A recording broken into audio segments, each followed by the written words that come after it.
Başlıyoruz. Hadi bakalım. Herkes yayına, herkes buraya.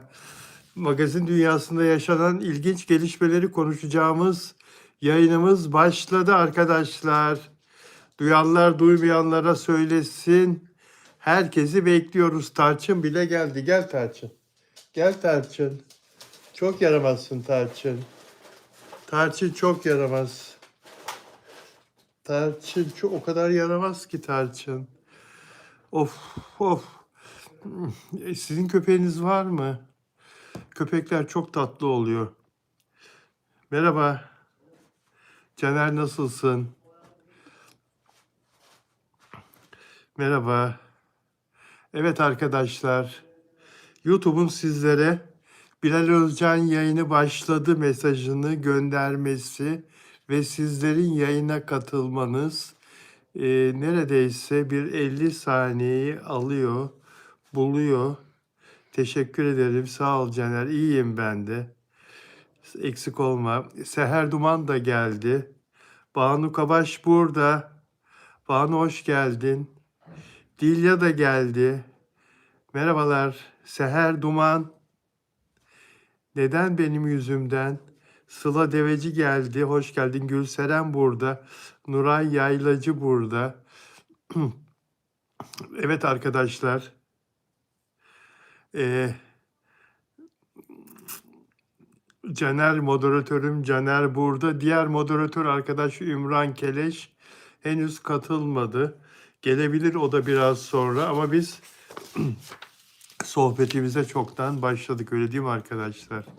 Teşekkür ederim Caner, seni sormalı. İyiyim çok şükür. Allah bugünümüzü aratmasın. Dilya çok güzel kalpler yolladı. Dilya, Seher Duman, Melis konuşmak istiyor. Seher Duman, Melis'i konuşalım diyor. Beren Saat'in şarkısını beğendiniz mi arkadaşlar? Beren Saat'in İngilizce şarkısını beğendiniz mi? Bestesi kendisine ait. Biliyorsunuz değil mi? Ve Kenan Doğulu düzenlemesini yaptı. Sözler de Beren Saat'e ait. Ama sosyal medyada gördüğüm kadarıyla beğenilmedi. Kenan Doğulu şöyle yazdı Twitter'da. Canım aşkın Berenciğimin ilk albümünün ilk teklisi Kapital Zoo Zoo'yu sizlerle paylaşmaktan büyük mutluluk ve gurur duyuyorum. Yazdığı şarkılara hayat kazandırmak, anlatmak istedikleri sizlere ulaştırmasına katkıda bulunmak benim için çok özel dedi Kenan Doğulu ama insanlar şarkıyı beğenmiyorlar, klibi beğenmiyorlar. Çok eleştirildi Beren Saat. Herkes bildiği işi yapsın deniyor.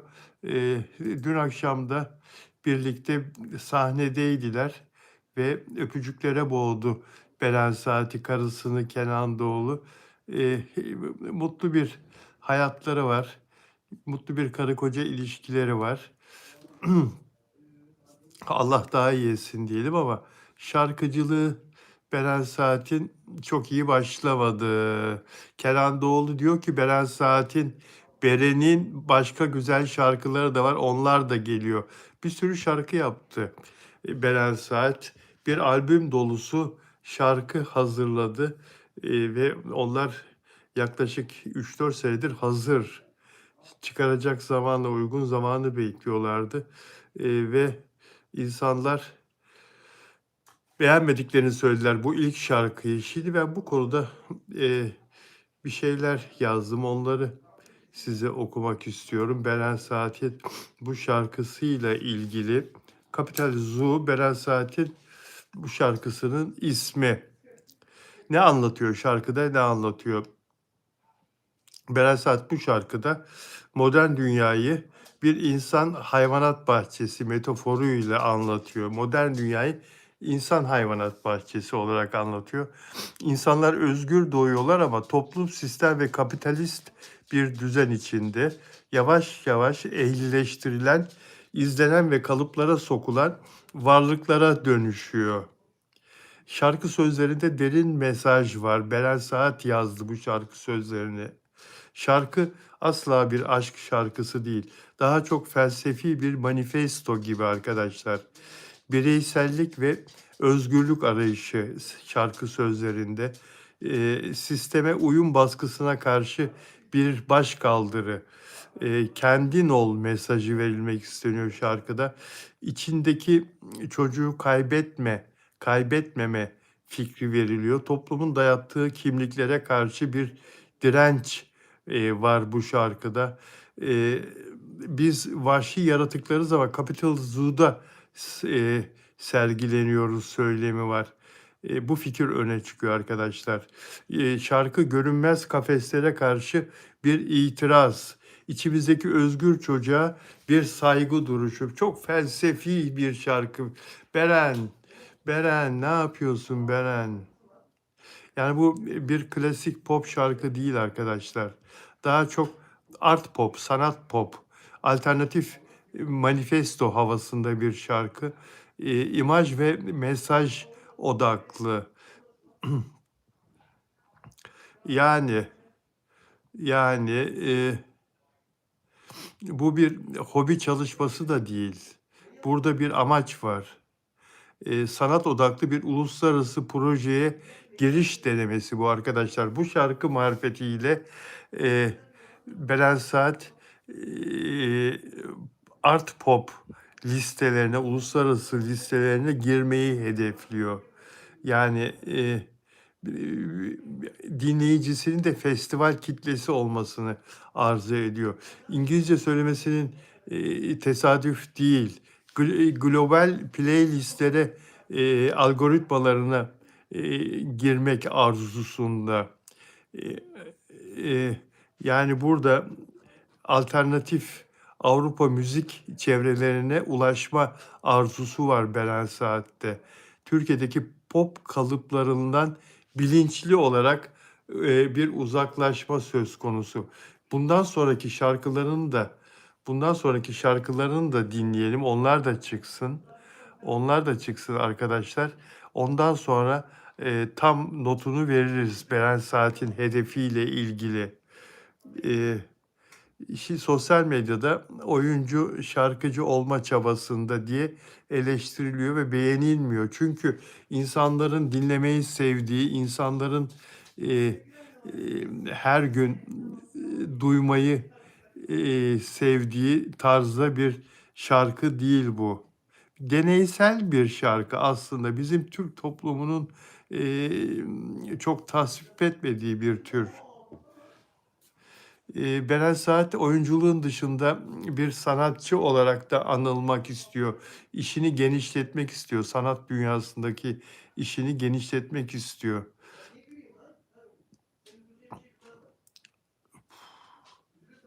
Yani burada bir sanatçı kimliği inşa etme çabası var arkadaşlar. Oyunculuk da yaparım. Tiyatro sahnesine de çıkarım. Film, beyaz perdede de oynarım. Dizi de çekerim. Şarkı da söylerim. Stüdyoda da söylerim. Sahneye de çıkıp da söylerim. Bunların hepsinin bir sunumu var Beren Saat'te. Evet arkadaşlar. Yani toplumdan biraz uzak. Evet. Toplumun algısından da biraz uzak. Peki arkadaşlar nasılsınız bu arada? Sıla Deveci, Beren Saat toplumsal mesajlar vermeyi seven biri.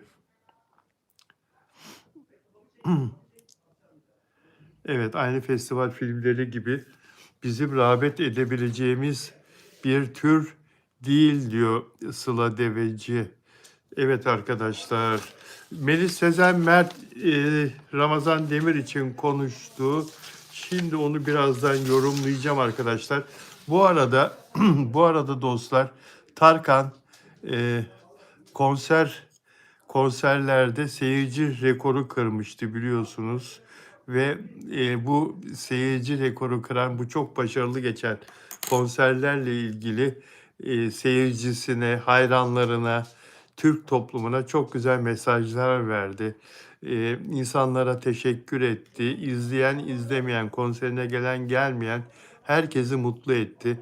Herkese teşekkür etti biliyorsunuz ve en son olarak da, kendisiyle, eee, yaklaşık bir ay süresince birlikte çalıştığı, tabii daha önceleri de provaları filan da var ve daha önceki yıllardaki başka işleri de var aslında çoğuyla. Eee, Daha öncelerde defalarca çalıştı. Orkestra elemanları onlara da ayrı bir paylaşım yaparak teşekkür etti. "Canım yol arkadaşlarım." diye seslenip, Tarkan yani çok hakikaten harika bir iş çıkardı. Şu anlamda söylemiyorum, müzikal anlamda söylemiyorum. O zaten ondan beklenti öyleydi. Harika bir iş çıkarmasıydı. Şarkıları filan hepsi çok güzel ama, Tarkan, imajını da harika bir şekilde, parlattı bu konserlerle yeniden. Bütünüyle müthiş mesajlar verdi topluma, seyircisine. Orkestra elemanları onun maaş ödediği, ücret ödediği yanında çalışanlar. Zaten onların yaptıkları işin karşılığını para olarak onlara fazlasıyla veriyor Tarkan. Bu arada en iyi ücret ödeyen, solist, yanında çalışanlara Tarkan arkadaşlar. Orkestrasına, müzisyenlerine, kendisiyle birlikte çalışan ekibe, Hit Production'daki çalışma arkadaşlarına en iyi ücret ödeyen kişi. Zaten onlara paralarını ödüyor yaptıkları işin karşılığında. Ama bununla yetinmiyor Tarkan. Öyle güzel bir insan ki, eee, topluma açık platformdan, Twitter'dan bir paylaşım yaparak onlara yanında çalışan müzisyen arkadaşlarına ayrıca teşekkür ediyor. Canım yol arkadaşlarım, iyi ki varsınız. Sevgili orkestram, canım yol arkadaşlarım, geçen haftalardaki İstanbul konserlerinde siz de ne şahaneydiniz öyle deyip, alkış emojileri, peş peşe koyuyor. Konserler boyunca hissettiğiniz heyecan, işinize olan titizliğiniz, her şeyin en iyi şekilde olması için gösterdiğiniz özen ve verdiğiniz emek için çok teşekkür ederim diyor. Dua emojileri koyuyor peş peşe. Birlikte hala etkisi altında olduğumuz unutulmaz konserler gerçekleştirdik. İyi ki varsınız, sizi seviyorum diye bir kalp emojisi koyuyor Tarkan bu paylaşımına. Evet, Tarkan hakikaten her şeyi düşünen, her ayrıntıyı düşünen çok yüce bir ruh. İstese dediğim gibi hiçbir şey yazmayabilir. Genel olarak bir kuliste, son konserden sonra teşekkür konuşması yapar arkadaşlarına ve onlara veda eder bundan sonraki çalışmaya kadar. Zaten hepsine dediğim gibi son derece güzel ücretler ödediği için ayrıca böyle bir kamuoyu önünde teşekkür etme mecburiyeti yok ve bunu şimdiye kadar hiçbir sanatçıdan görmedik. Hiçbir şarkıcıdan, hiçbir, konser veren insandan görmedik ama Tarkan farkı burada da kendisini belli etti arkadaşlar. Tebrik ediyorum Tarkan'ı. Bu yaptığından dolayı da insana verdiği, çalışanlarına verdiği değerden dolayı da. Afra Saraçoğlu ile ilgili konuşacağız arkadaşlar. Biraz sonra Mert Ramazan Demir'le ilgili de konuşacağız biraz sonra. Afra Saraçoğlu çok yoruluyor. Afra Saraçoğlu çok çalışıyor, ve kendisinin olmayan bir diziyle ilgili bütün çabası, gösterdiği çaba, kendisinin üzerine kurulu olmayan bir diziyle ilgili, eee, yani, partnerinin üzerine kurulu, Kenan İmirzalıoğlu'nun üzerine kurulu bir dizi. Ama Afra Saraçoğlu profesyonelliğini gösterdi ve, bu dizide de nasıl oynaması gerekiyorsa, nasıl bir çaba göstermesi gerekiyorsa en iyi şekilde oynuyor, en iyi çabayı gösteriyor ve aldığı paranın, hakkını veriyor. Kendisine düşeni en iyi şekilde gerçekleştiriyor Afra Saraçoğlu. Afra Saraçoğlu ile ilgili biraz sonra tekrar konuşacağız ama şu söylediğimi unutmayın. Onun üzerine kurulu olmayan bir dizi. Onun üzerine kurulu olmayan öncelik onda değil. Evet, Ajda Pekkan'ın doğum günüydü önceki gün. Sevgili Ajda Pekkan'ın Türkiye'nin en başarılı pop müzik sanatçılarından, yorumcularından, şarkıcılarından Ajda Pekkan'ın doğum günüydü. Kaç yaşında olduğunu söylemeyeceğim. Söylemeyeceğim çünkü Ajda Pekkan kızıyor. Yaşıyla ilgili konuşulmasına kızıyor. Bu 80. yüzden hayır Şebnem söyleme. Bu yüzden beni takipten çıktı. Hayır Şebnem söyleme. Şebnem söylüyor oradan beni takipten çıktı yazın. Yaşıyla ilgili konuştum diye. Olumlu konuşmuştum, olumsuz konuşmamıştım ama yaşını birkaç kere dillendirmiştim. Alındı demek ki. Söylemeyeceğim yaşını. Kaç yaşında. Mutlu yıllar dilerim Ajda Pekkan'a. Ve doğum günü pastasıyla, Semiramis'le, kız kardeşiyle kutladı. Doğum günü pastasıyla fotoğrafları var. Semiramis Hanım'la, kız kardeşiyle fotoğrafları var. Nice yıllara, nice sağlıklı, güzel yıllara Ajda Pekkan. Türkiye'nin en güzel kadını diye yazdım Instagram hesabımda. Türkiye'nin en güzel kadını nice yıllara diye yazdım. Hakikaten bu ne güzellik. Yaşını söylemeyeceğim Şebnem. Söylemeyeceğim. Söylüyorum değil mi? Hayır sen söyleme. Söylemeyeceğim ben. Yaşını söylemeyeceğim. Yani yok ya Allah Allah. Zaten ya çok güzelsiniz Ajda Hanım. Mutlu yıllar Türkiye'nin en güzel kadını. Semiramis Hanım'a da sağlıklı bir hayat dilerim. O da kötü bir hastalığı yendi. Çok şükür yendi ve çok sağlıklı gözüküyor. Semiramis Hanım da. Ona da güzel bir hayat diliyorum. İkinize de, iki güzel kız kardeşe çok mutlu bir hayat diliyorum. Caner sana çok selam söylüyor moderatörüm Caner. Caner'e söyle. Caner sana çok selam söyledi Şebnem. Simon Enid merhaba. Evet. Gönül Kaptanoğlu. Ben bilmiyorum Ajda Pekkan kaç yaşında. Peki. Hande Yener meme kanserini nasıl yendi onu da konuşacağız.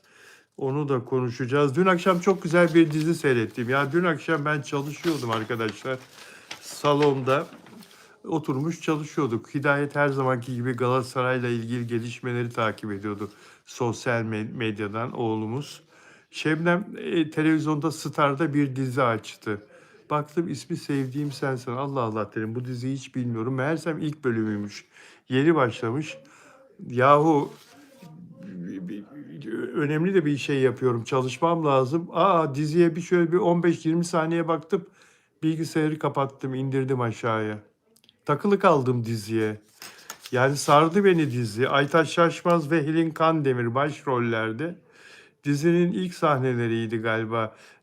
Asker kızla evinin etrafında Helin Kandemir'in canlandırdığı karakterle Dicle karakteriyle o gecekondusunun etrafında konuşurken daha o kötü adamlar gelmeden takıldım kaldım diziye. Bir sardı beni.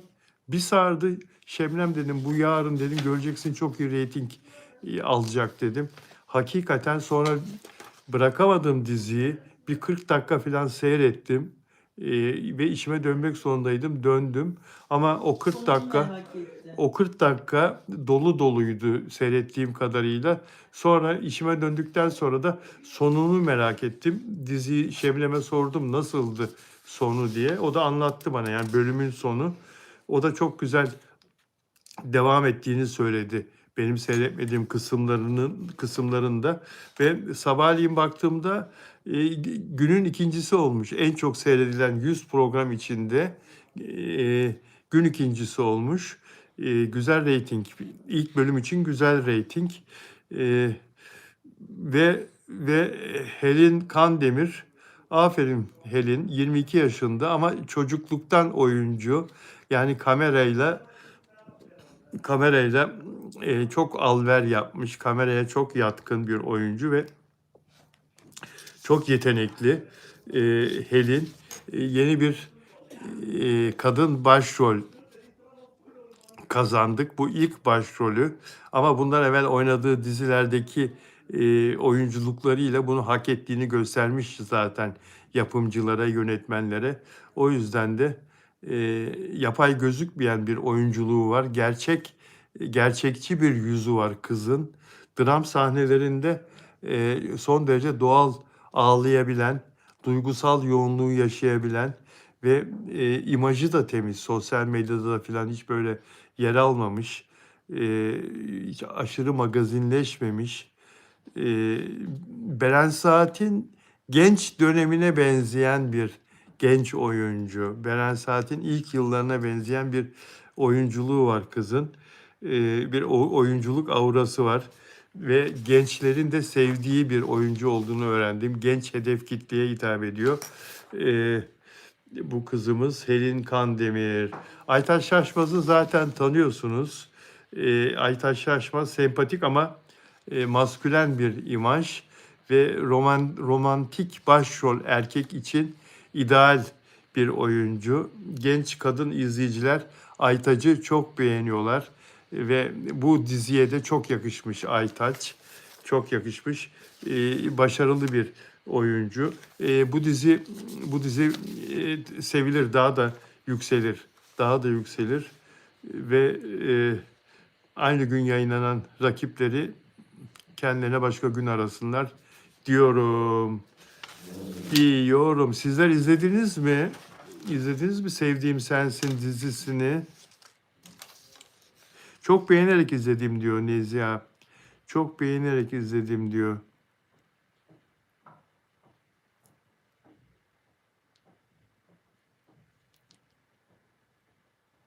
Meral de süper diyor Star'daki dizi. Caner izlemiyorum Türkiye'de hiçbir diziyi diyor.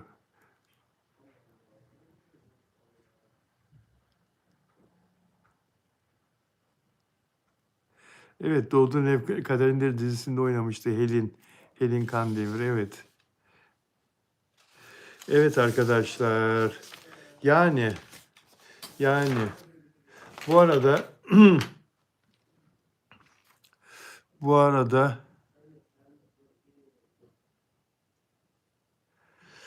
Halef'i indirsin tahtından diyor Ay Yıldız. Yani ben indirmesini isterim. İndirmesini isterim.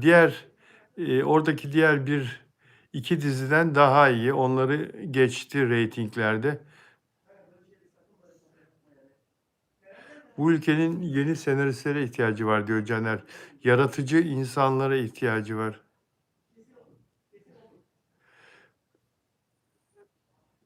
Evet.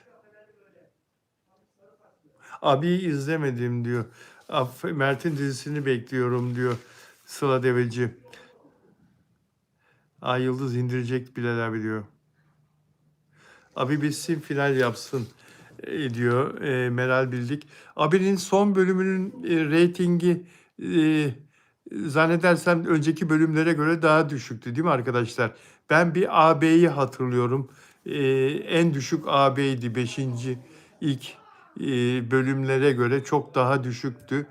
Diğer reytingleri şu anda aklımda değil. Yani Totali ve ABC1'i ama AB'de en düşük haftaydı Abi dizisinin reytingleri.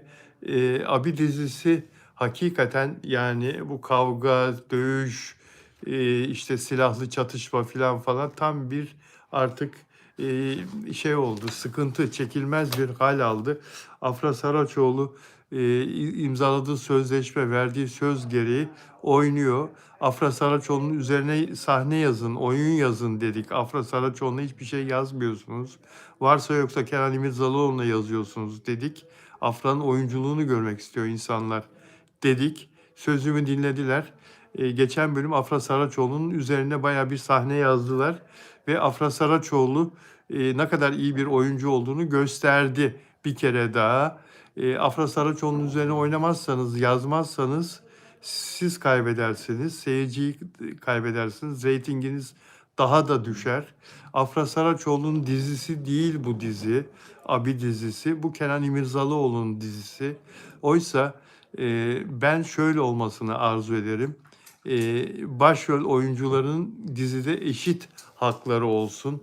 Eşit oyunculukları olsun. Eşit sahneleri olsun. İkisi beraber oynasın. İkisi beraber yükselsin. İkisi birden öne çıksın. Yani orada iğreti durmasın diğer oyuncu. Şimdi mümkün olduğu kadar bunu yapmamaya çalışıyorlar ama Afra ile ilgili Kenan İmirzalıoğlu'nun yanında Afra'yı da kollamaya çalışıyorlar ama yine de Kenan İmirzalıoğlu'nun dizisiyim diyor her şeyiyle. Ben Kenan İmirzalıoğlu'nun dizisiyim diyor senaryo. Bu da yani bilmiyorum. İlk bölümden Bilmiyorum. beri böyle Bilal Bey. İlk bölümden beri İlk bölümde başladı Kenan İmirzalıoğlu'nun üstüne hep öyle devam etti. evet. İlk bölümden beri böyle diyor Şebnem. Yani şimdi onun için herkes Afra Saraçoğlu'nu izlemeyi isteyenler Pera dizisini bekliyorlar. Ve Afra Saraçoğlu da Pera dizisiyle ilgili bugün bir paylaşım yaptı. Pera dizisinin son dublajına girdiğini söyledi. En son sahnesinin dublajını gerçekleştirdiğini söyledi. Pera Görbeli'nin son bölüm dublajı da bitti. İçime sine sine. Her şey o kadar güzel görünüyor ki kalbim gururla dolu. Sizinle buluşacağımız günü sabırsızlıkla bekliyorum diyor Afra Saraçoğlu. Afra Saraçoğlu burada neredeyse ya işte ben buyum bu dizi benim bu dizide beni seyredin görün hele. Asıl bu dizide beni görün. Geliyorum az kaldı geliyorum sadece Afra Saraçoğlu oyunculuğunu göreceksiniz. Bekleyin az kaldı. O heyecanı görüyorum ben burada. Yani Abi dizisinde oynuyor. Çok iyi para aldığı için oynuyor ve işini profesyonelce yapıyor. Ama Afra Saraçoğlu'nun üzerine kurulu bir dizi bu dizi.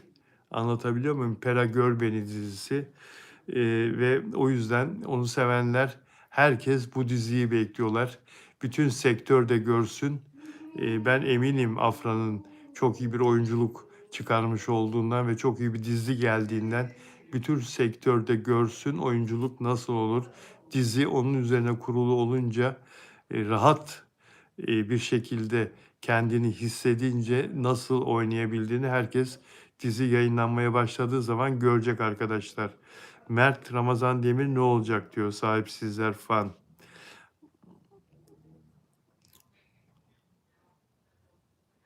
Banu Kabaş diyor ki ben izlemiyorum. Afra olsa da diyor Abi dizisinde ben izlemiyorum diyor. İlginç bir protesto. Mert'i seyrederiz gelsin dizisi.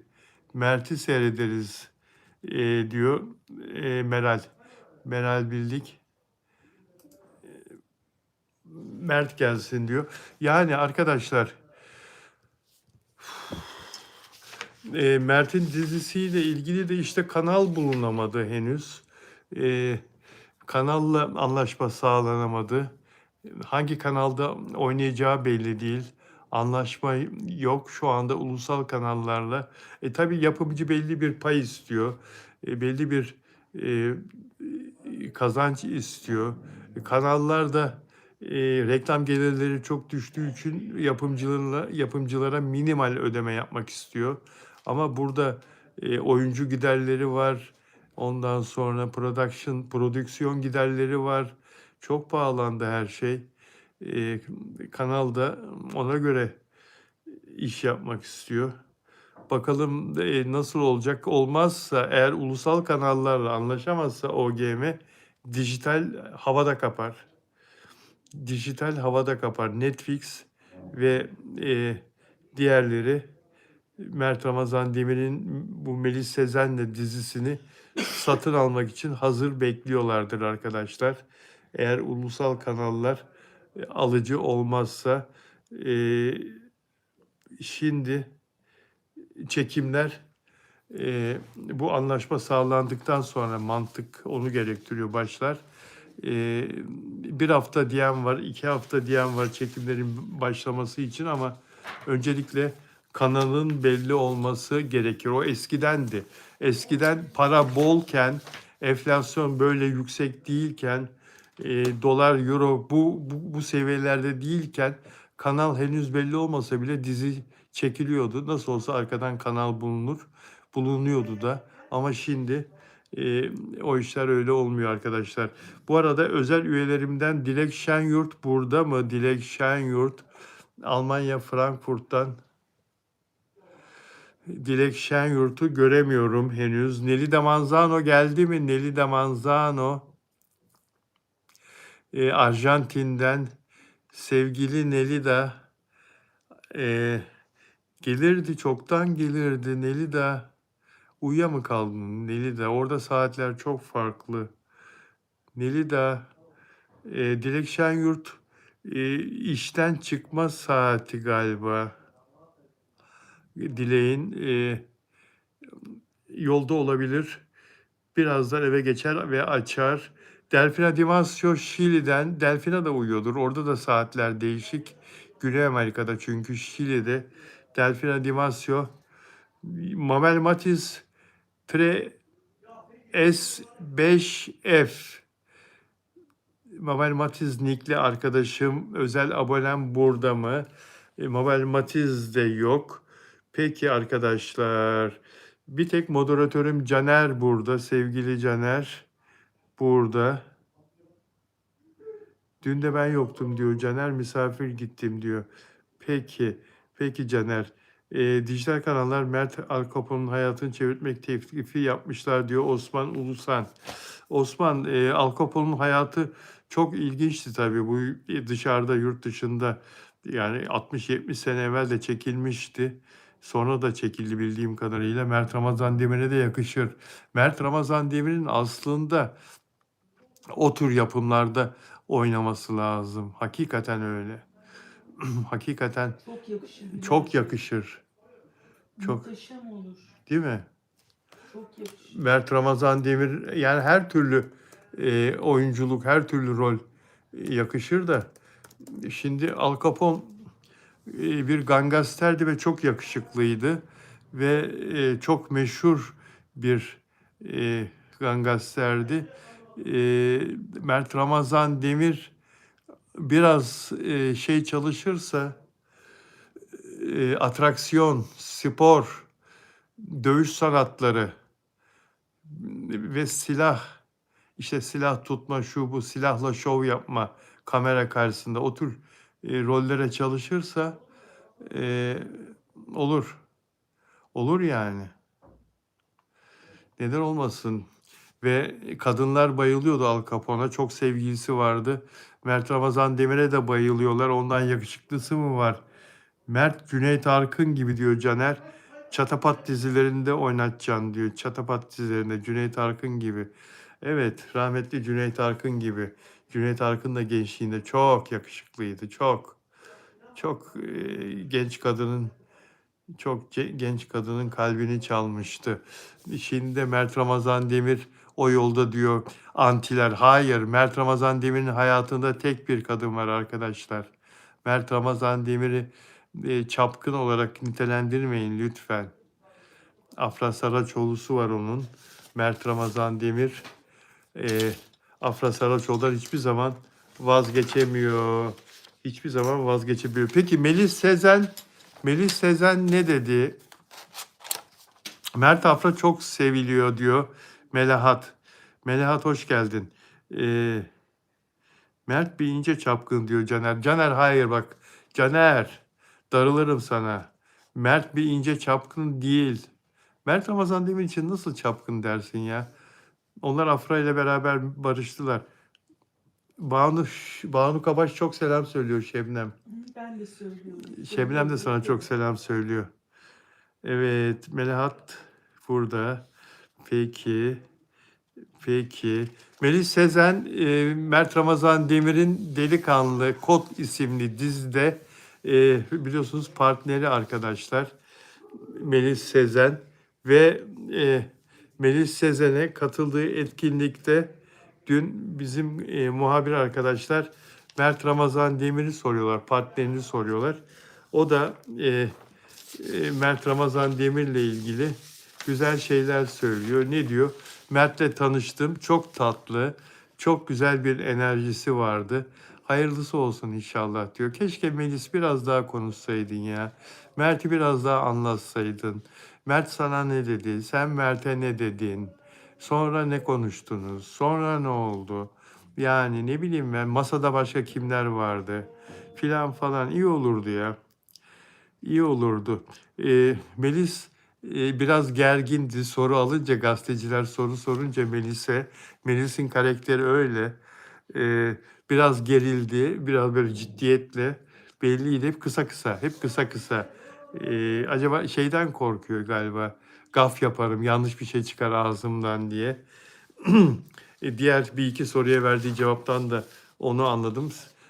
Rahat ol, rahat. Bak Serenay Sarıkaya'ya soru sordukları zaman gazeteciler ne kadar rahat, ne kadar hiç vitesi boşa alıyor, içinden geldiği gibi konuşuyor.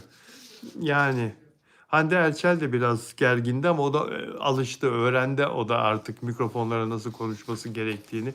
Hoşlanmadığı soru gelince azarlıyor da. Azarlayınca zaten rahat, feraha eriyor. Gazeteciler hemen siniyorlar, etrafındakiler. Azarlıyor derken kibarca azarlıyor. Biliyorsunuz Hande Erçel'in huyunu. Evet. Asıl aşk hikayesi olarak diyor ki Sıla Deveci, Mert'i ve Mina'yı izleyeceğiz. Mina'yı izleyecek gibiyiz diyor. Bakalım yani arkadaşlar, e, e, bir hiç değilse fragmanlar çıksa, bir çekilse, sete girseler filan da ondan sonra tabii daha rahat yorum yapabileceğiz. Şimdi kabaca hikaye anlatılıyor, yazılıyor filan bir yerlerde ama Mina Demirtaş mı asıl hayatındaki kadın olacak, yoksa Melis Sezen mi olacak? Salih Bademci nereye kadar ne olacak? Hepsini göreceğiz. Hepsini göreceğiz. Ee, Ancak öncelikle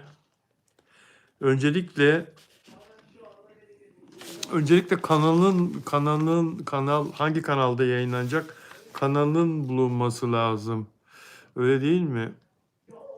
Kanalın belli olması lazım. Melis Sezen'e Hazal karakterini mi oynayacaksınız diye sordu muhabir arkadaş. Evet dedi, Hazan karakterini oynayacağım dedi. Hazan karakterini oynayacağım dedi. Mina olmaz diyor Ay Yıldız. Melis daha kadınsı diyor. Yani yakışıklı oğlan diyor. Hmm, Sena selam verdi. Peki Sena, teşekkür ederim. Oksan Latife, hoş geldin.